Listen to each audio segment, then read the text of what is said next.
काय मग आज काय स्पेशल? आज चारवीसाठी स्पेशल पापलेट.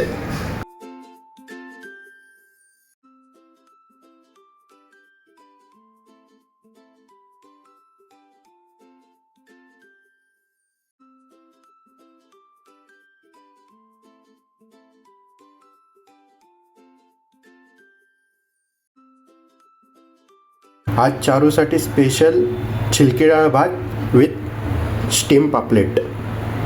अरे बापरे, चारूसाठी आज काय स्पेशल आहे? चारू, अरे बापरे, पापलेट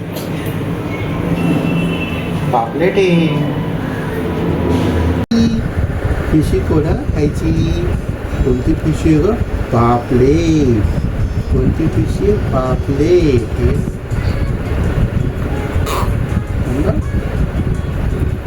काटा बघायचा असतो, छोटे छोटे काटे असतात त्याच्यात.